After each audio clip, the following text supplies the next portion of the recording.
नमस्ते मेरे प्यारे दोस्तों। सेट प्रैक्टिस करने का मतलब होता है कि एग्ज़ाम के सिलेबस और पैटर्न के आधार पर तैयारी को स्ट्रॉन्ग और सटीक बनाना, साथ में महत्वपूर्ण प्रश्नों का रिवीजन करना जो परीक्षा में बार बार पूछा जाता है। तो चलिए शुरू करते हैं। और आज शुरू करते हैं एक शायरी के साथ। ना मोहब्बत ना दोस्ती के लिए वक्त रुकता नहीं किसी के लिए, अपने दिल को ना दुख दे यूं ही, इस ज़माने की बेरुखी के लिए वक्त के साथ साथ चलता रहे, यही बेहतर है आदमी के लिए। तो चलिए देखते हैं क्वेश्चन नंबर पहला कि व्यायाम मंडल की स्थापना 1896 में पुणे में किसके द्वारा की गई थी। तो इसका करेक्ट आंसर है दामोदर हरि चापेकर। व्यायाम मंडल की स्थापना किसने किया था? तो दामोदर हरि चापेकर। ये दो भाई थे, दोनों भाई ने मिलकर व्यायाम मंडल की स्थापना किए थे। ये इसका नाम है, एक दामोदर हरि चापेकर है और एक है बालकृष्ण हरि चापेकर। ये ध्यान रखना है। नेक्स्ट क्वेश्चन है कि बिहार विद्यापीठ की स्थापना हुई थी। तो इसका करेक्ट आंसर है 6 फरवरी 1921 में बिहार विद्यापीठ की स्थापना हुई थी। अब इससे इम्पोर्टेंट चीज़ यह है कि बिहार विद्यापीठ के संस्थापक कौन है। तो इसे याद रखना है, महात्मा गांधी जी है। और बिहार विद्यापीठ है कहाँ? तो पटना में है, ये ध्यान रखना है। और बिहार विद्यापीठ का पहला कुलपति किसे नियुक्त किया गया? तो मजहरुल हक। इसे भी ध्यान रखना है, मजहरुल हक ये थे कुलपति। और बिहार विद्यापीठ के पहले प्राचार्य कौन थे? तो डॉक्टर राजेंद्र प्रसाद थे, ये ध्यान रखना है। नेक्स्ट क्वेश्चन है कि 1817 ईस्वी का पाइक विद्रोह निम्न में से किस स्थान पर हुआ था। इसका करेक्ट आंसर है ओडिशा में हुआ था। पाइक विद्रोह कहाँ हुआ था? ओडिशा में। इसी तरह एक और इम्पोर्टेंट क्वेश्चन है जो पूछा जाता है कि मोपला विद्रोह कहाँ हुआ था। तो केरल में हुआ था, ये ध्यान रखना है। नेक्स्ट क्वेश्चन है कि निम्नलिखित में से किसने 1875 ईस्वी में कलकत्ता में इंडियन लीग की स्थापना की थी। तो कलकत्ता में इंडियन लीग की स्थापना किसने किया? तो इसका करेक्ट आंसर है शिशिर कुमार घोष जी। अब शिशिर कुमार घोष से एक इम्पोर्टेंट क्वेश्चन है, पूछा जाता है कि अमृत बाजार पत्रिका के संस्थापक कौन है। तो शिशिर कुमार घोष है, ये ध्यान रखना है। दोस्तों, पढ़ने का द बेस्ट स्ट्रेटजी यही है कि जब भी आप बुक पढ़ें या तो प्रैक्टिस सेट करें, तो जो क्वेश्चन आप पढ़ें तो उससे रिलेटेड जो भी इंपॉर्टेंट क्वेश्चन है जो अब तक आप पढ़े हैं और वो एग्जाम में पूछा जाता है तो उसे रिकॉल कर लेना चाहिए। जैसे यहाँ था कि इंडियन लीग की स्थापना शिशिर कुमार घोष किए थे, और इसी से रिलेटेड एक पूछा जाता है कि अमृत बाजार पत्रिका के संस्थापक कौन है। तो शिशिर कुमार घोष। नेक्स्ट क्वेश्चन है कि किस मुगल बादशाह ने इजारा प्रणाली शुरुआत की थी। तो इसका करेक्ट आंसर है जहांदार शाह। अब देखिए, जहांदार जैसे ही आया तो एक क्वेश्चन इससे रिलेटेड आना चाहिए। पिछले वीडियो में मैंने आपसे बताया था जहांदार यानी कि जहां जाता है दारू पीता है, तो इसलिए इसको लंपट मूर्ख कहा जाता है। क्वेश्चन ऐसे पूछा जाता है कि किस शासक को लंपट मूर्ख कहा जाता है। तो मैंने आपको इस तरह रिलेट करके याद करवाया था कि जहांदार। तो जब भी आपके सामने जहांदार आएगा तो आपके दिमाग में आ जाएगा जहां जाता है दारू पीता है, इसलिए इसे लंपट मूर्ख कहा जाता है। नेक्स्ट क्वेश्चन है कि पुस्तक 1857 निम्नलिखित में से किसके द्वारा लिखी गई है। तो इसका करेक्ट आंसर है सुरेंद्रनाथ सेन ने लिखा था। 1857 पुस्तक का नाम एक है, तो सुरेंद्रनाथ सेन ने लिखा था। अब इससे रिलेटेड एक और है पुस्तक जो पूछा जाता है कि the Indian war of independence, जो कि 1857 क्रांति से संबंधित है। The Indian war of independence पुस्तक के लेखक है बी डी सावरकर, इसे ध्यान रखना है। नेक्स्ट क्वेश्चन है कि स्वतंत्रता आंदोलन के दौरान दिल्ली घोषणा पत्र कब जारी किया गया था। इसका करेक्ट आंसर है 1929 में जारी किया गया था। अब 1929 एक मालूम एक महत्वपूर्ण डेट है जिसमें कि लाहौर अधिवेशन हुआ था 1929 में। और ये क्वेश्चन पूछा जाता है कि किस अधिवेशन में पूर्ण स्वराज की मांग की गई। तो 1929 के लाहौर अधिवेशन में, जिसकी अध्यक्षता पंडित जवाहरलाल नेहरू ने किया था। नेक्स्ट क्वेश्चन है कि 1916 में भारतीय महिला विश्वविद्यालय की स्थापना किसने की थी। तो इसका करेक्ट आंसर है डी के करबे। इसका पूरा नाम है धोंडो केशव करबे। अब है कि भारतीय महिला विश्वविद्यालय, तो इससे एक इम्पोर्टेंट क्वेश्चन है कि भारत की पहली महिला विश्वविद्यालय कौन सी है। ठीक है, तो इसका नाम है कि श्रीमती नाथीबाई दामोदर ठाकरसी महिला विद्यापीठ, जो कि मुंबई में है। यही है जिसे की स्थापना ये धोंडो केशव करबे ने किया था। ठीक है, ये ध्यान रखना है, ये भारत की पहली महिला विश्वविद्यालय था। नेक्स्ट क्वेश्चन है कि महात्मा गांधी और जवाहरलाल नेहरू की पहली मुलाकात कब हुई थी? तो इसका करेक्ट आंसर है लखनऊ अधिवेशन 1916 में हुआ था पहली मुलाकात। अब इससे रिलेटेड एक चीज़ याद रख सकते हैं कि लखनऊ अधिवेशन में इम्पोर्टेंट चीज़ क्या हुआ था कि लखनऊ समझौता के नाम से भी इसे जानते हैं कि सूरत क्या हुआ कि एक सूरत विभाजन हुआ था 1907 में, जिसमें क्या हुआ था कांग्रेस, क्वेश्चन ऐसे पूछा जाता है कि कांग्रेस में पहली बार फूट कब हुआ, कांग्रेस का पहली बार विभाजन कब हुआ? तो 1907 में हुआ था, सूरत विभाजन के नाम से जाना जाता है। ठीक है, उसमें नरम दल और गरम दल दो भाग में बंट गया था। तो उसी जो फूट हुआ था 1907 में, उसका फिर समझौता मिलन हुआ था 1916 में, लखनऊ समझौता के नाम से जाना जाता है, ये ध्यान रखना है। इसी समय महात्मा गांधी और जवाहरलाल नेहरू की मुलाकात हुई थी। तो ये है इंपॉर्टेंट चीज़। नेक्स्ट क्वेश्चन है कि इंडिया डिवाइडेड पुस्तक किसने लिखी? तो इसका करेक्ट आंसर है doctor Rajendra Prasad ji. India divided पुस्तक के लेखक कौन है? डॉक्टर राजेंद्र प्रसाद जी। अब एक क्वेश्चन यहाँ एक इम्पोर्टेंट याद रखना है कि महात्मा गांधी और बिहार पुस्तक का नाम है, महात्मा गांधी और बिहार, इस नाम से एक पुस्तक जारी किए थे, ये भी डॉक्टर राजेंद्र प्रसाद, ये भी ध्यान रखना है। नेक्स्ट क्वेश्चन है कि भारत के लिए पहला संवैधानिक सुधारों पर श्वेत पत्र किसके द्वारा तैयार किया गया था? तो इसका करेक्ट आंसर है साइमन कमीशन द्वारा तैयार किया गया था श्वेत पत्र। अब साइमन कमीशन से है कि साइमन कमीशन भारत कब आया? 1928 में आया। साइमन कमीशन का विरोध क्यों हुआ ये भी पूछा जाता है। तो इसलिए हुआ था कि इसमें कोई भी भारतीय सदस्य नहीं था। और साइमन कमीशन का विरोध में किस जो है अपना क्रांतिकारी नेता की मृत्यु हो गई थी? तो लाला लाजपत राय की लाठी चोट लगने से बाद में इनकी मृत्यु हो गई थी। नेक्स्ट क्वेश्चन है कि सहायक गठबंधन प्रणाली के उपयोग को किसने तैयार किया और परिपूर्ण किया था? तो इसका करेक्ट आंसर है लॉर्ड वेलेस्ली। सहायक संधि मतलब एक जाना जाता है ना कि सहायक संधि का जनक किसे कहा जाता है? तो लॉर्ड वेलेस्ली को, वही क्वेश्चन है। नेक्स्ट क्वेश्चन है कि हंटर कमीशन की रिपोर्ट में किस क्षेत्र पर विशेष बल दिया गया? तो इसका करेक्ट आंसर है प्राथमिक शिक्षा पर विशेष बल दिया गया था। ये हंटर कमीशन 1882-83 में आया था। नेक्स्ट क्वेश्चन है महात्मा गांधी द्वारा सविनय अवज्ञा आंदोलन किस वर्ष शुरू किया गया? तो सविनय अवज्ञा आंदोलन कब शुरू हुआ था? 1930 में। और असहयोग आंदोलन हुआ था 1920 में, ये ध्यान रखना है। नेक्स्ट क्वेश्चन है कि दूसरे गोलमेज सम्मेलन के समय निम्नलिखित में से कौन भारत का वायसराय था? तो दूसरे गोलमेज सम्मेलन हुआ था कब? 1931 में। और उस समय वायसराय था 1931 से 36 थे लॉर्ड वेलिंगटन, ये ध्यान रखना है, लॉर्ड वेलिंगटन थे। ठीक है, अब दूसरे गोलमेज सम्मेलन से एक इंपॉर्टेंट क्वेश्चन है, ये पूछा जाता है कि महात्मा गांधी ने किस गोलमेज सम्मेलन में भाग लिए थे? तो उसका करेक्ट आंसर हो जाता है दूसरे गोलमेज सम्मेलन में भाग लिए थे। अब देखिए गोलमेज सम्मेलन हुआ था कब कब? 30 से शुरू हुआ, 3 गोलमेज सम्मेलन हुआ, 1930, 31 और 32 में हुआ था तीनों। तो दूसरे गोलमेज सम्मेलन जो 1931 में हुआ उसमें महात्मा गांधी जी ने भाग लिए थे। नेक्स्ट क्वेश्चन है कि निम्नलिखित में से कौन सी घटना पहले हुई थी? तो इसमें से कौन पहले हुआ? तो इसका इस भी जानना जरूरी है। जैसे खिलाफत आंदोलन ये हुआ था 1917 में, ठीक है, और ये गांधी इरविन समझौता हुआ था 1931 में। साइमन कमीशन का बहिष्कार कब हुआ था? 1928 में। और लखनऊ समझौता 1916 में। अब पूछ रहा है कौन सी पहले हुई? तो सबसे पहले 1916 वाला होगा, लखनऊ समझौता। नेक्स्ट क्वेश्चन है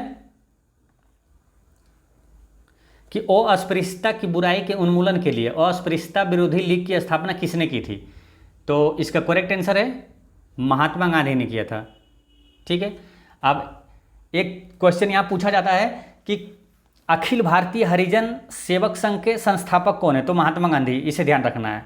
और ये अस्पृश्यता का अंत किस अनुच्छेद में है? ये तो कई बार मतलब कि बोल बोल के पूछा जाता है, मतलब इस बार भी बोला हुआ कि हम पूछेंगे। ठीक है, आपको याद रखना है तो रखिए। अस्पृश्यता का अंत किस अनुच्छेद में? तो अनुच्छेद 17 में, हर एग्जाम में पूछा जाता है। नेक्स्ट क्वेश्चन है, ऐसे रिलेट करके याद रख लेना, अस्पृश्यता 17, अस्पृश्यता 17 दोनों एक जैसा वॉइस आ रहा है। नेक्स्ट क्वेश्चन है कि भूदान आंदोलन किसके द्वारा शुरू किया गया था? तो इसका करेक्ट आंसर है विनोबा भावे। अब विनोबा भावे ये तेलंगाना से शुरू किए थे भूदान आंदोलन। ठीक है, अब इससे रिलेटेड एक क्वेश्चन है महत्वपूर्ण, ये है कि रमन मैग्सेसे पुरस्कार प्राप्त करने वाले पहले भारतीय कौन थे? तो यही थे, विनोबा भावे जी। अच्छा, आप कई सेट में पढ़े होंगे कि प्रथम सत्याग्रही कौन थे? तो यही थे, विनोबा भावे जी। और दूसरे सत्याग्रही पंडित जवाहरलाल नेहरू। ये दोनों विशेष करके याद रखना है, ये दोनों दूसरा और पहला पूछा जाता है ज़्यादा। और तीसरे थे ब्रह्मदत्त, ये भी ध्यान रखना। नेक्स्ट क्वेश्चन है कि अंग्रेजों के खिलाफ भारतीय नौसेना विद्रोह किस वर्ष में हुआ था? तो इसका करेक्ट आंसर है 1946 में हुआ था। खिलाफत मतलब अंग्रेजों के खिलाफ भारतीय नौसेना विद्रोह 1946 में हुआ था। 1946 में एक और चीज़ क्या हुआ था? कैबिनेट मिशन आया था, ये भी ध्यान रखना है। नेक्स्ट क्वेश्चन है कि कौन सा कथन असत्य है? तो इसको चेक करना पड़ेगा कौन सा असत्य है। हड़प्पा सभ्यता का सर्वाधिक प्रसिद्ध पूरा स्थल मोहनजोदड़ो है, ये सही है। सबसे बड़ा अन्नागार या स्नानागार कौन सा है? मोहनजोदड़ो है। ठीक है, अब मोहनजोदड़ो से एक क्वेश्चन आ जाता है, जैसे मोहनजोदड़ो आए दिमाग में आ जाता है कि इसे मृतकों का टीला, इसका मतलब होता है मोहनजोदड़ो का अर्थ होता है क्या? मृतकों का टीला। अब देखिए दूसरा क्या कह रहा है, हड़प्पा सभ्यता के संबंध में सर्वप्रथम चार्ल्स मेसन द्वारा जानकारी दी गई थी, ये भी सही है, ये दोनों सही है। भारतीय उपमहाद्वीप में कृषि का प्राचीनतम प्रमाण मेहरगढ़ से मिला था, ये भी सही है।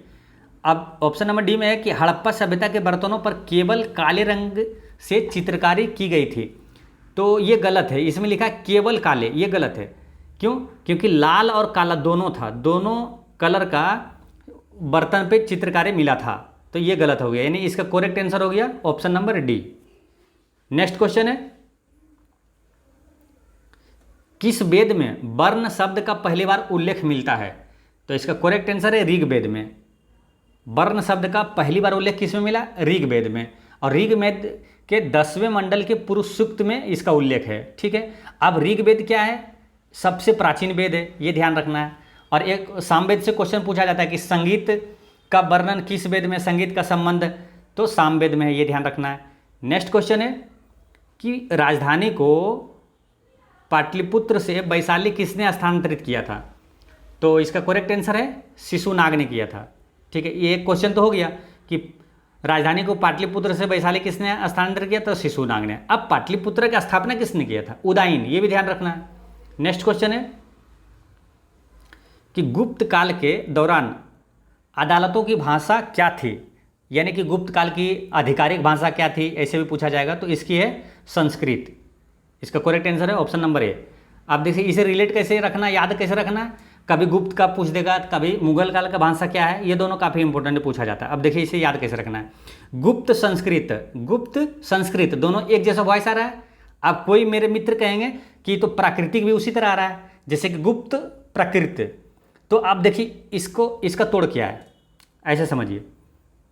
देखिए गुप्त में आधा पो आ रहा है ना, आधा अक्षर पो, आधा अक्षर आ रहा है इसमें गुप्त में। अब आधा अक्षर किस में आ रहा है? प्राकृतिक में, संस्कृत में। देखिए संस्कृत में आ रहा है ना आधा अक्षर, आधा सो इसमें आ रहा है। आप तो हो गया क्लियर कि गुप्त संस्कृत, गुप्त काल की भाषा क्या? संस्कृत, ये हो गया। अब मुगल काल की भाषा क्या है, ये भी पूछा जाता है। ठीक है, मुगल काल की भाषा है फारसी।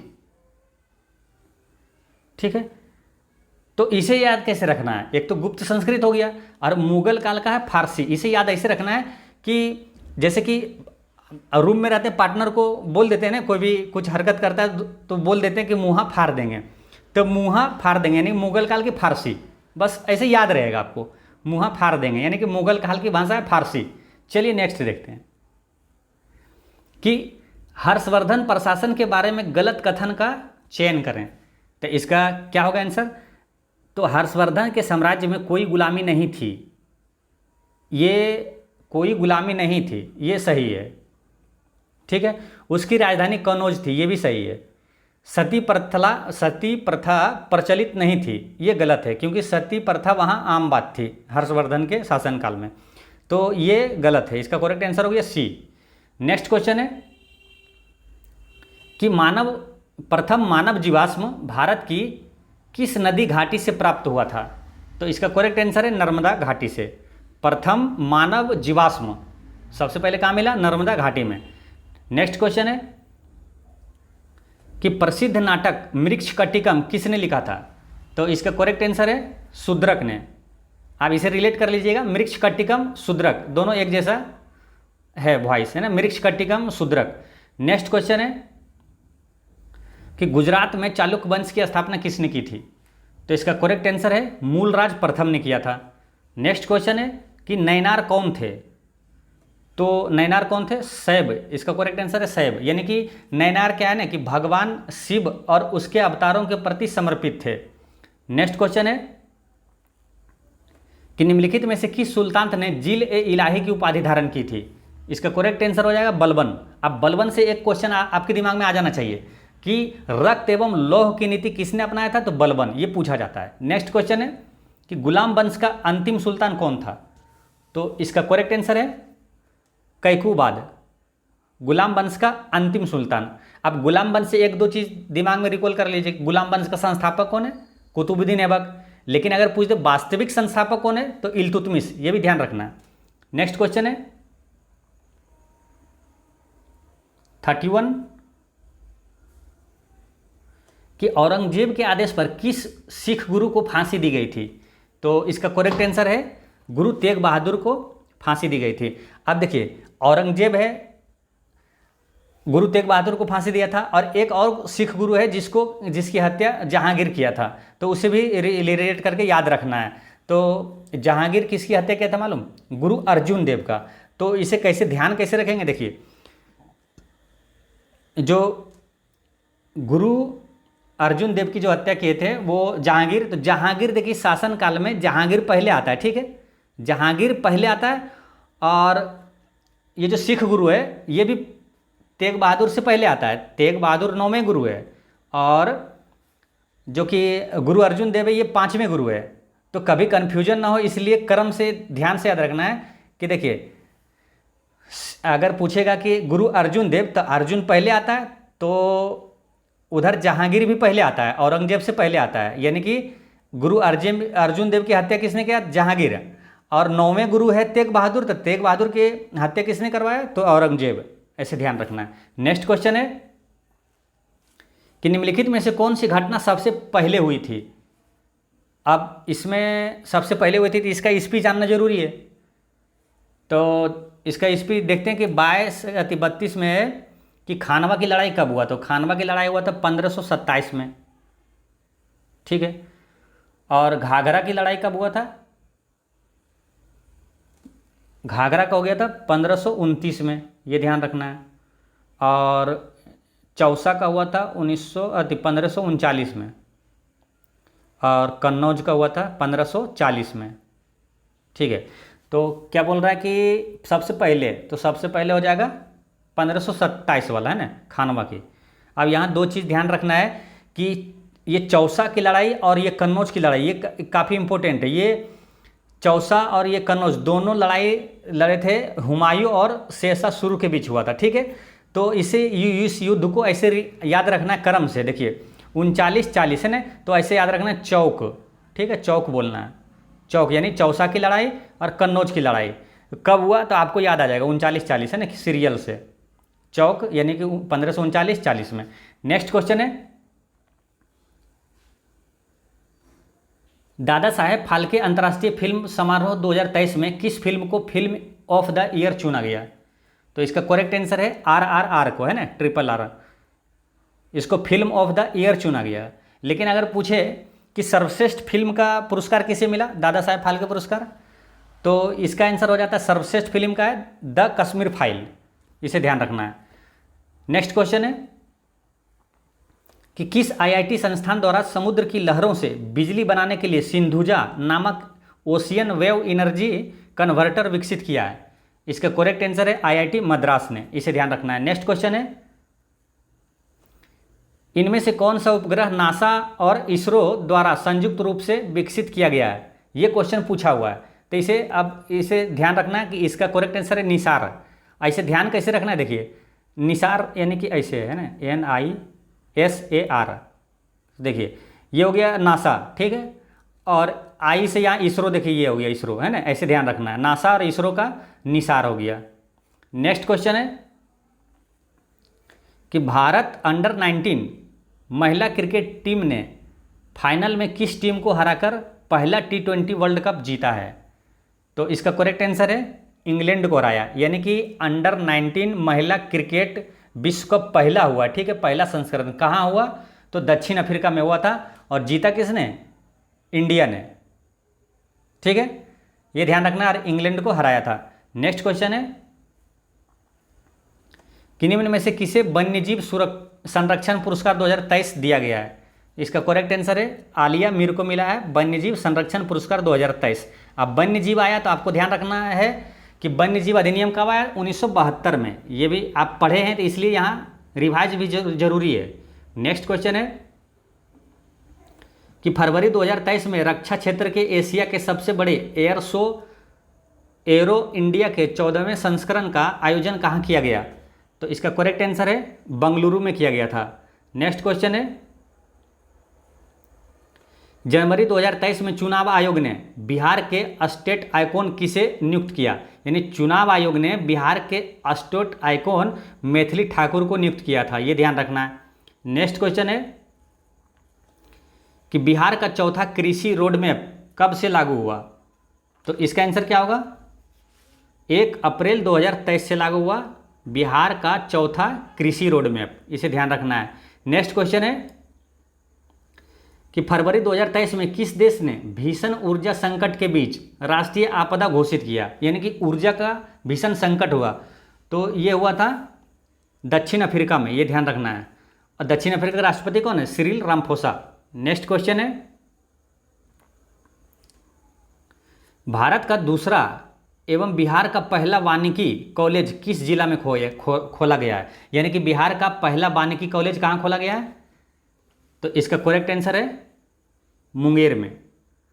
अब मुंगेर से एक क्वेश्चन पूछा जाता है, मुंगेर को राजधानी किसने बनाया, मीर कासिम ने। नेक्स्ट क्वेश्चन है, नीति आयोग द्वारा भारत में पहली बार आकलित बहुआयामी निर्धनता के संदर्भ में देश के किस राज्य में बहुआयामी निर्धनता का स्तर सर्वाधिक है, यानी सबसे गरीब राज्य कौन है, तो बिहार। नेक्स्ट क्वेश्चन है, शिक्षा के विकास के लिए विश्व का सर्वोत्तम सम्मान यीदान पुरस्कार 2022 किसे प्रदान किया गया, इसका करेक्ट आंसर है रुक्मिणी बनर्जी को दिया गया। नेक्स्ट क्वेश्चन है कि CEJ चेंज मेकर योजना निम्नलिखित में से किसके द्वारा शुरू की गई है, इसका करेक्ट आंसर है राष्ट्रीय महिला आयोग द्वारा CEJ चेंज मेकर योजना शुरू की गई है। तो अब यहाँ एक क्वेश्चन ये पूछा जाएगा कि राष्ट्रीय महिला आयोग का वर्तमान में अध्यक्ष कौन है, तो रेखा शर्मा, ये ध्यान रखना है, करंट अफेयर क्वेश्चन है। नेक्स्ट क्वेश्चन है कि तरुण भारत संघ नामक समूह संबंधित है तरुण भारत, तो इसका करेक्ट आंसर है पुरानी झीलों को पुनर्निर्मित करने में ये तरुण भारत संघ नामक समूह बनाया गया है। नेक्स्ट क्वेश्चन है कि संयुक्त राष्ट्र खाद्य एवं कृषि संगठन का मुख्यालय कहाँ है, तो संयुक्त राष्ट्र खाद्य एवं कृषि संगठन का मुख्यालय रोम में है, ठीक है, तो इसका करेक्ट आंसर हो जाएगा इटली, इटली की राजधानी है रोम। नेक्स्ट क्वेश्चन है कि उत्तरी ध्रुव पर पहुंचने वाला विश्व का प्रथम व्यक्ति कौन है। अब इसमें 4 ऑप्शन है, आप बताइए इसमें कौन है उत्तरी ध्रुव पर। अब हम देखिए बताते हैं ट्रिक, लिखिए SANP, ठीक है, सांप। अब देखिए उत्तरी ध्रुव पे और दक्षिणी ध्रुव पे दोनों आंसर इसमें आ जाएगा। देखिए साउथ पोल, अगर पूछेगा कि दक्षिणी ध्रुव पर पहुंचने वाला पहला व्यक्ति कौन है साउथ पे, तो एमंडसेन, ठीक है, एमंडसेन ये हो जाएगा एमंडसेन। और नॉर्थ पे पहुंचने वाला यानी उत्तरी ध्रुव पे पियरे है ना, रॉबर्ट पियरे, तो इसका करेक्ट आंसर हो गया रॉबर्ट पियरे, इसे याद रखना। देखिए ये जो शॉर्टकट ट्रिक है, ये जो MCQ वाला क्वेश्चन, जो ऑब्जेक्टिव टाइप का क्वेश्चन आप एग्जाम में लेता है, उसमें काफ़ी ये मदद करता है। आप अगर नाम नहीं भी जानते, याद नहीं भी है, लेकिन आपको सांप याद है ये चीज़, तो आप है ना ऑप्शन जब देखेंगे तो आपको याद आ जाएगा। SA है ना साउथ पे, A से देखिए यहाँ आप एमंडसेन 1-2 बार पढ़ लेंगे ना, तो आपको दिमाग में आ जाएगा हाँ कि साउथ ध्रुव पे पहुँचने वाला एमंडसेन है और नॉर्थ पे पियरे है, यहाँ टिक कर देंगे आराम से रॉबर्ट पियरे। नेक्स्ट क्वेश्चन है, निम्नलिखित में से किस रंग के प्रकाश का पौधों द्वारा तीव्र अवशोषण होता है, तो इसका करेक्ट आंसर हो जाएगा नीला एवं लाल प्रकाश का तीव्र अवशोषण होता है। अब क्या पौधों में कौन सा वर्णक पाया जाता है, ये क्वेश्चन पूछा जाता है, तो क्लोरोफिल पाया जाता है जो हरा हरा होता है। नेक्स्ट क्वेश्चन है कि पौधों की कोशिकाओं में कार्बोहाइड्रेट का संचय किस रूप में होता है। इसका करेक्ट आंसर है अस्टोर्च के रूप में होता है। देखिए, पौधों की कोशिकाओं में कार्बोहाइड्रेट का संचय अस्टोर्च के रूप में होता है। लेकिन अगर पूछेगा कि जंतुओं की कोशिकाओं में कार्बोहाइड्रेट का संचय किस रूप में होता है, तो ग्लाइकोजेन के रूप में होता है। ये ध्यान रखना है। पौधों में अस्टोर्च के रूप में और जंतुओं में ग्लाइकोजेन के रूप में, ये ध्यान रखना है। ठीक है। अब एक क्वेश्चन ये पूछा जाता है, इंपॉर्टेंट है, कि पौधों की जो कोशिका भित्ति होती है किसकी बनी होती है, तो सेलुलोज की बनी होती है। ये ध्यान रखना है। अब ये भी पूछ जाता है कि कोशिका भित्ति किस में पाया जाता है, तो पौधों में ही पाया जाता है, जंतुओं में नहीं होता है। ये ध्यान रखना है। कोशिका भित्ति सिर्फ पादप जगत में होता है, यानी पौधों में होता है। नेक्स्ट क्वेश्चन है, हरे पादप में उपस्थित ओ वर्णी लवक ल्यूकोप्लास्ट का कार्य है, तो इसका करेक्ट आंसर है खाद्य संग्रहण में सहायक होता है। ये ओ वर्णी लवक है, वो खाद्य संग्रहण में सहायक होता है। नेक्स्ट क्वेश्चन है कि निम्न में से मूत्राशय में पाई जाने वाली पेशी है, इसका करेक्ट आंसर है अरेखित पेशी पाई जाती है। और एक क्वेश्चन पूछा जाता है मूत्र का पीएच मान कितना है, तो 6, ये ध्यान रखना है। नेक्स्ट क्वेश्चन है कि टोकोफेरोल किस विटामिन का रासायनिक नाम है। अब बताइए इसका आंसर क्या होगा। आप विटामिन है, मुख्य विटामिन मेन कौन सा है, ए बी सी डी और ई 5 और एक है के 6। अब 6 का विटामिन का रासायनिक नाम है, कभी ए का पूछ दिया कभी बी का पूछ दिया, तो उसको क्या करना है, सबको याद करना है। तो कैसे याद रखना है आसानी से, वो समझिए। देखिए, पहले लिखना है vitamin A B C D, ठीक है, और S A B C D और ई, चलिए इसको यहाँ लिख देते हैं, ई और के, ठीक है। ये 6 विटामिन है मुख्य, ठीक है, 6 विटामिन है। अब इसको याद कैसे रखना है, देखिए 6 का आसानी से याद कैसे रहेगा, कभी कन्फ्यूजन भी नहीं होगा कि कौन किसका है। देखिए, विटामिन ए का रासायनिक नाम है रेटिनोल, ठीक है, रेटिनोल। बी का है थायमिन, सी का है एस्कॉर्बिक एसिड और डी का है कैल्सीफेरोल, ठीक है, कैल्सीफेरोल। और ई का है टोकोफेरोल और के का है फिलोक्विनिन, ठीक है। अब इसे याद कैसे रखना, देखिए रथ पर मतलब साइलेंस रखना है, ठीक है, पर साइलेंस, रथ पर एक टॉफी, ठीक है, रथ एक टॉफी। अब देखिए रथ एक टॉफी, तो ये अगर याद रहेगा ना तो आपको दिमाग में रहेगा, रथ यानी हो गया रेटिनोल थायमिन, और एक यानी एस्कॉर्बिक एसिड और ये कैल्सीफेरोल, ठीक है, और टॉफी यानी टोकोफेरोल और फिलोक्विनिन, ठीक है। तो रथ एक टॉफी, तो रथ एक में आ गया 4 विटामिन, उधर आ गया ए बी सी डी, ठीक है, और रथ एक हो गया 4 और टॉफी यानी टोकोफेरोल और फिलोक्विनिन। तो जैसे टोकोफेरोल कहाँ जाएगा, ई में चला जाएगा, है ना, क्योंकि 4 vitamin A B C D ये होगा ना, कि वो रथ एक है ये, तो इसमें टेकोफेरोल जैसे पूछा तो विटामिन आप ई हो जाएगा इसका आंसर, विटामिन ई, ठीक है। अब नेक्स्ट क्वेश्चन देखते हैं, एड्स रोग निम्न में से किससे के कारण होता है, तो एड्स रोग होता है HIV वायरस के कारण होता है। एक इससे इम्पोर्टेंट है कि एड्स रोग का जो टेस्ट होता है उसका नाम क्या है, तो एलिसा टेस्ट पूछा जाता है। एलिसा टेस्ट किससे संबंधित, तो एड्स से, इसे ध्यान रखना है। नेक्स्ट क्वेश्चन है कि मनुष्य की आमाशय की दीवार से स्रावित होती है, तो इसका करेक्ट आंसर है जठर रस दीवार से स्रावित होती है आमाशय की दीवार से। अब देखिए एक क्वेश्चन यहाँ पूछा जाता है कि आमाशय में कौन सा अम्ल पाया जाता है, तो हाइड्रोक्लोरिक अम्ल पाया जाता है, ये ध्यान रखना है, HCl, ठीक है। नेक्स्ट क्वेश्चन है कि वृक्क की रचनात्मक एवं क्रियात्मक इकाई है, वृक्क मतलब किडनी को हिंदी में बोलते हैं वृक्क, तो किडनी की इकाई क्या है, तो इसका करेक्ट आंसर हो गया नेफ्रॉन, ठीक है। और एक क्वेश्चन आता है कि तंत्रिका तंत्र की इकाई क्या है, तो उसका आंसर होता है न्यूरॉन, ये ध्यान रखना है। नेक्स्ट क्वेश्चन है कि उड़ते हुए विमान की ऊंचाई किस यंत्र से मापी जाती है? तो उड़ते हुए विमान की ऊंचाई मापी जाती है अल्टीमीटर से, ये ध्यान रखना है, अल्टीमीटर से। अमीटर से क्या होता है? अमीटर से मापते हैं विद्युत धारा की तीव्रता।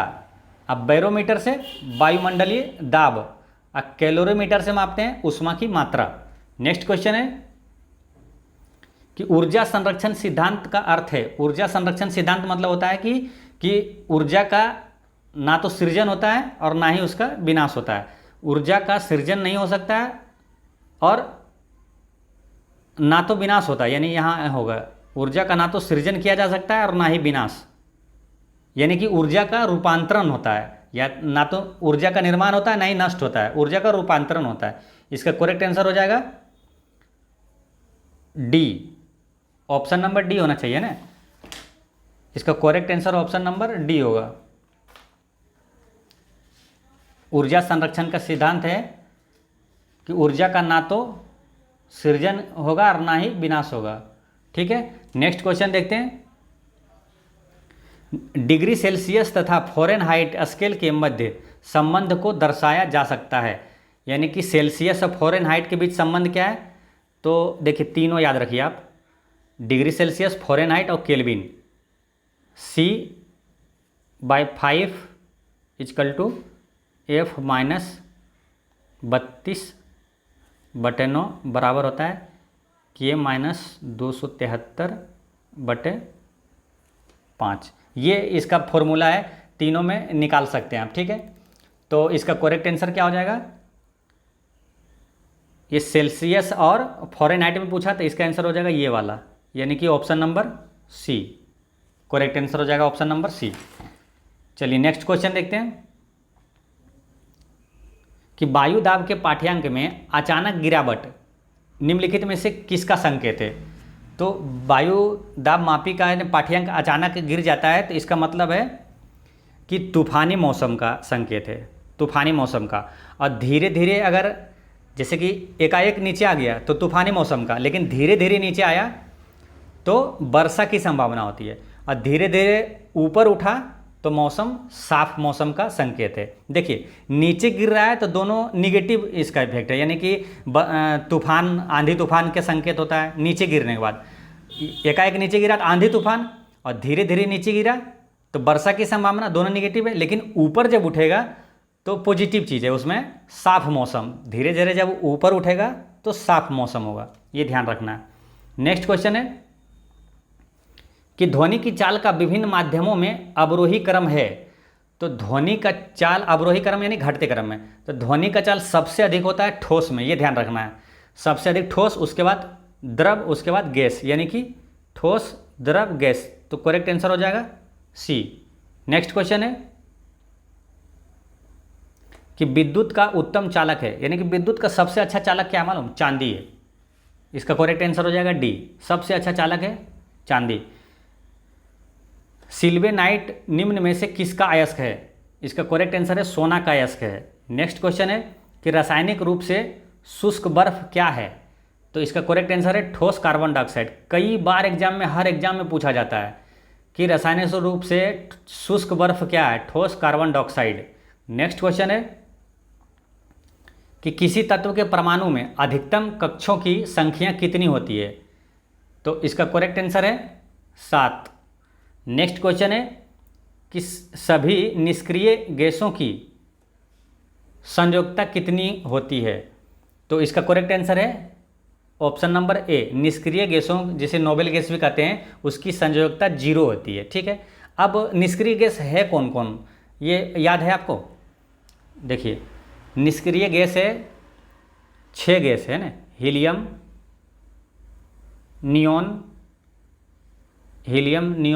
आर्गन, क्रिप्टॉन, जेनॉन और रेडॉन। ये पूछा जाता है ना, आपसे पूछ लेगा कि इसमें से कौन सा निष्क्रिय गैस नहीं है, तो इसलिए इसे ध्यान रखना है। तो इसे याद कैसे रखना है? तो इसे याद ऐसे रखना है सिंपल में, है ना अगर कर के 0 रन। देखिए है ना अगर कर के 0 रन, है ना यानी कि हीलियम, नियॉन, अगर कर के यानी आर्गन, क्रिप्टॉन, जीरोरन यानी जिनोन रेडोन। नेक्स्ट क्वेश्चन है कि मधुमक्खियों एवं चींटियों के डंक में निम्न में से कौन सा अम्ल पाया जाता है? तो मधुमक्खी और चींटियों के डंक में फॉर्मिक अम्ल पाया जाता है, इसे ध्यान रखना है। नेक्स्ट क्वेश्चन है कि परम शून्य ताप का मान होता है, इसका करेक्ट आंसर है option number D -273 degree Celsius को परम शून्य ताप कहते हैं। नेक्स्ट क्वेश्चन है कि मोनाजाइट किस धातु का अयस्क है? तो इसका करेक्ट आंसर है थोरियम का अयस्क है मोनाजाइट। ठीक है। नेक्स्ट क्वेश्चन है कि निम्न में से रोल गोल्ड का संगठन है, इसका करेक्ट आंसर है ऑप्शन नंबर सी। उसमें रोल गोल्ड में क्या होता है? तांबा और एल्युमिनियम का मिश्रण होता है, तांबा 90% और एल्युमिनियम 10%। नेक्स्ट क्वेश्चन है कि ब्यूटेन का रासायनिक सूत्र है, तो ब्यूटेन का रासायनिक होता है option number A C4H10 C4H10। Next question है कि वाक्य एवं अभिव्यक्ति की स्वतंत्रता के अंतर्गत निम्न में से कौन सा शामिल है? यानी कि अनुच्छेद 19 में जो वाक्य एवं अभिव्यक्ति की स्वतंत्रता है, इसमें कौन कौन शामिल है? तो देखिए, प्रेस की स्वतंत्रता ये शामिल है, प्रदर्शन एवं विरोध का अधिकार है, मौन रहने की स्वतंत्रता है, लेकिन हड़ताल करने का ये नहीं है, हड़ताल करने का अधिकार नहीं। यानी आंसर हो जाएगा 1, 2, 3 option number D. Next question है संविधान के किस अनुच्छेद में यह वर्णित है कि राज्य न्यायपालिका को कार्यपालिका से पृथक करेगा? तो अनुच्छेद 50 में है कि राज्य न्यायपालिका को कार्यपालिका से पृथक करेगा, अनुच्छेद 50 में है। अब एक क्वेश्चन यहाँ ये पूछा जाता है, काफ़ी इंपॉर्टेंट है, कि अनुच्छेद 42 में क्या है? ठीक है ना, ये क्वेश्चन पूछा जाएगा आपसे कि प्रसूति हित लाभ किस अनुच्छेद में? तो अनुच्छेद 42 में है, इसे ध्यान रखना है। नेक्स्ट क्वेश्चन है कि भारत में आम चुनाव किस सिद्धांत पर आधारित है? इसका करेक्ट आंसर है प्रादेशिक प्रतिनिधित्व पर आधारित है। नेक्स्ट क्वेश्चन है कि राज्य सरकार के संबंध में स्थानीय सरकार किसका प्रयोग करती है? इसका करेक्ट आंसर है प्रत्यायोजित प्राधिकार का, इसे ध्यान रखना है। नेक्स्ट क्वेश्चन है कि भारतीय संविधान की समवर्ती सूची की धारणा किस देश से ली गई है? ठीक है, तो इसका समवर्ती सूची किस देश से लिया गया?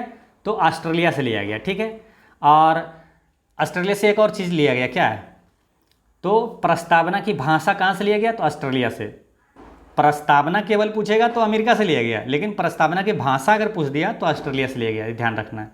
नेक्स्ट क्वेश्चन है कि निम्न में से किसे विधि के समक्ष समानता से छूट प्रदान की गई है? तो दोस्तों है कि अनुच्छेद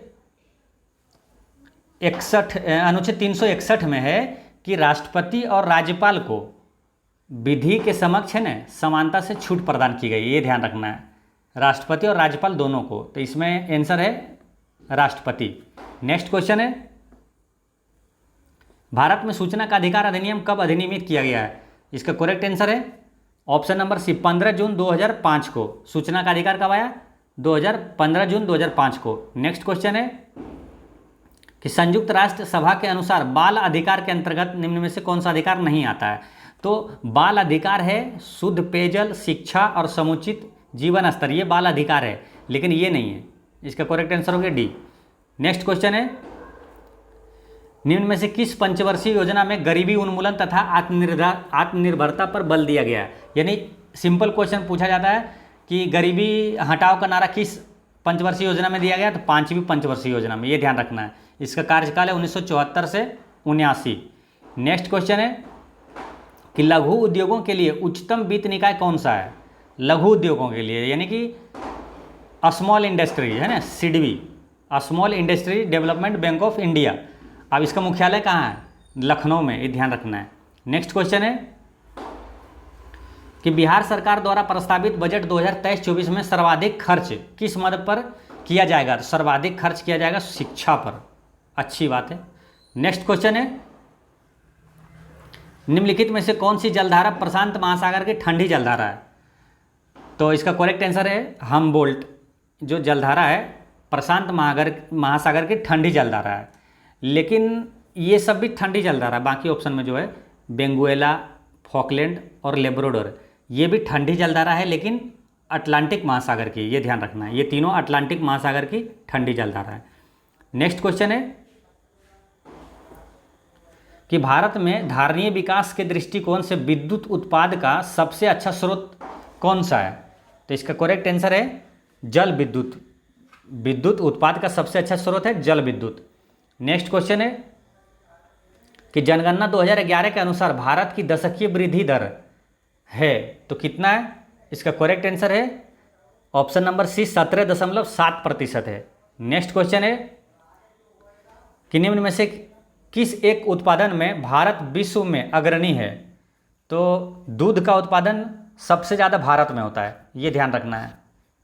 इसका करेक्ट आंसर हो गया सी। नेक्स्ट क्वेश्चन है कि इको मार्क क्या है? तो इसका करेक्ट आंसर है कि पर्यावरण अनुकूल उपभोक्ता उत्पादन को नामपत्रित करने की योजना। यानी कि कोई भी आप वस्तु का कोई भी चीज़ का उत्पादन करते हैं ना, तो अगर वो पर्यावरण के अनुकूल है तो इको मार्क लेवल उसे दिया जाता है, ये ध्यान रखना है। नेक्स्ट क्वेश्चन है कि कौन सी नदी उत्तरी एवं दक्षिणी भारत के बीच पारंपरिक सीमा बनाती है? यानी कि उत्तरी एवं दक्षिणी भारत के बीच पारंपरिक सीमा बनाती है नर्मदा नदी। एक क्वेश्चन पीछे आया था, ध्यान है कि मानव जीवाश्म सबसे पहले कहाँ मिला था? तो नर्मदा के घाटी में। नेक्स्ट क्वेश्चन है कि भारत का वह स्थान कौन सा है जहाँ बंगाल की खाड़ी, अरब सागर एवं हिंद महासागर मिलता है, तीनों वहाँ मिलता है? तो इसका करेक्ट आंसर है कन्याकुमारी में तीनों मिलता है, इसे ध्यान रखना है। कन्याकुमारी कहाँ है? तमिलनाडु में। नेक्स्ट क्वेश्चन है कि सुमेलित नहीं है तो कौन सुमेलित नहीं है? देखिए नाथुला दर्रा जो है ना वो सिक्किम में है, 2 दर्रा सिक्किम में है, याद रखना है। तो उसे ऐसे याद रखना है, बोलना है कि ना जय सिक्किम, ना जय सिक्किम, ऐसे लाइन याद रखना, ना जय सिक्किम, यानी नाथुला जिलेपला सिक्किम में है। नाथुला दर्रा जिलेपला दर्रा दोनों सिक्किम में है, तो सुमेलित नहीं है, ऑप्शन नंबर ए। बाकी ये लिपुलेख दर्रा उत्तराखंड में, ये सही है। रोहतांग दर्रा ये हिमाचल प्रदेश में सही है। पालघाट दर्रा केरल में सही है। नेक्स्ट क्वेश्चन है कि भारत में निम्नलिखित राज्यों में से किसकी तटरेखा सबसे लंबी है? तो सबसे लंबी तटरेखा गुजरात की है, सिंपल क्वेश्चन है। नेक्स्ट क्वेश्चन है कि निम्नलिखित नदियों में से किसको दक्षिण की गंगा कहते हैं? अब देखिए कभी आता है आपको दक्षिण की गंगा, या तो कभी एक क्वेश्चन आता है दक्षिण गंगा, तो आप कन्फ्यूजन बार बार होते हैं, ऐसे समझिए। दक्षिण गंगा कहेंगे तो उसका आंसर होता है गोदावरी, ठीक है। लेकिन दक्षिण की गंगा बोलेगा, यहाँ की लग गया यानी कावेरी, इसका करेक्ट आंसर है कावेरी। दक्षिण की तो कावेरी। नेक्स्ट क्वेश्चन है निम्नलिखित में से कौन सी फसल मृदा को नाइट्रोजन से भरपूर कर देती है? तो मृदा को नाइट्रोजन से भरपूर करता है मालूम, दलहनी फसल जो भी है ना, जैसे दलहनी है वो नाइट्रोजन से भरपूर कर देता है, इसका करेक्ट आंसर है मटर। नेक्स्ट क्वेश्चन है संसार का सबसे बड़ा मरुस्थल कौन सा है?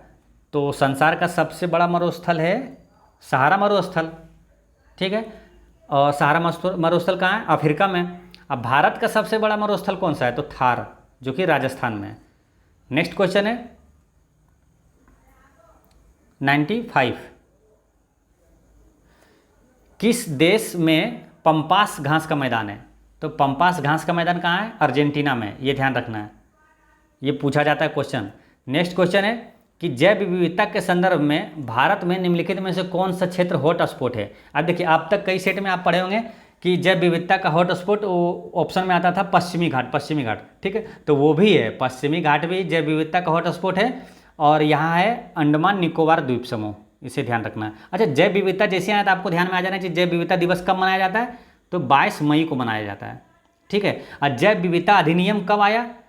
तो उसको भी ध्यान रखना है, यहीं से आसान है ध्यान रखना। देखिए कि जैव विविधता अधिनियम आया इसी 22 को है ना, ये 2 और 2 को दूर कर दीजिए और 2 शून्य इसमें बैठा दीजिए, यानी कि जैव विविधता दिवस 22 मई को और जैव विविधता अधिनियम कब आया? 2002 में। नेक्स्ट क्वेश्चन है निम्नलिखित महाद्वीपों में किसमें देशों की संख्या अधिकतम है? तो सबसे ज़्यादा देश है अफ्रीका महाद्वीप में, ठीक है, तो इसका करेक्ट आंसर हो गया ये। लेकिन अगर सबसे बड़ा महाद्वीप है कौन यही पूछेगा तब उसका आंसर होगा एशिया महाद्वीप। सबसे ज़्यादा देश की संख्या है अफ्रीका में। नेक्स्ट क्वेश्चन है कि निम्नलिखित वृक्षों में कौन पारिस्थितिकी मित्र नहीं है, यानी पारिस्थितिकी के अनुकूल नहीं है? तो इसका करेक्ट आंसर है यूकेलिप्टस। यूकेलिप्टस को मालूम क्या, पौधों का आतंकवादी भी कहा जाता है यूकेलिप्टस को। इसका क्या है कि इसमें खामियां कि ये बहुत अधिक जल ग्रहण की शक्ति, यानी कि ये जहाँ इसको यूकेलिप्टस को लगा दीजिएगा तो सारा जल यही सोख लेता है, बाकी आसपास इसके पौधे को होने नहीं देता है, इसलिए इसे पारिस्थितिकी मित्र नहीं है ये, और पौधों का आतंकवादी इसे कहा गया यूकेलिप्टस को। नेक्स्ट क्वेश्चन है कि निम्नलिखित ऊर्जा में से कौन सी जैविक मात्रा में सर्वाधिक उपयोग की जाती है। इसका करेक्ट आंसर है सौर ऊर्जा का प्रयोग किया जाता है। जैविक मात्रा में सर्वाधिक उपयोग सौर ऊर्जा का किया जाता है। नेक्स्ट क्वेश्चन है कि निम्नलिखित ईंधनों में से कौन सा न्यूनतम पर्यावरणीय प्रदूषण उत्पन्न करता है, यानी कि सबसे कम पर्यावरण प्रदूषण कौन उत्पन्न करेगा, हाइड्रोजन। एक चीज़ आप पढ़े होंगे कि किसको भविष्य का ईंधन कहा जाता है, हाइड्रोजन को, ये भी ध्यान रखना है, ठीक है। तो इस तरह सटीक 100 MCQ होता है समाप्त। और पिछले वीडियो में मैंने आपसे एक क्वेश्चन पूछा था कि मिस वर्ल्ड 2022 की विजेता कौन है, तो इसका करेक्ट आंसर है कैरोलिना बायलंस्का, ठीक है। और आज का क्वेश्चन है कि साहित्य का नोबेल पुरस्कार 2022 किसे मिला, तो इसका आंसर आप कमेंट में दीजिएगा, और कोई भी डाउट हो तो कमेंट में आप पूछिएगा।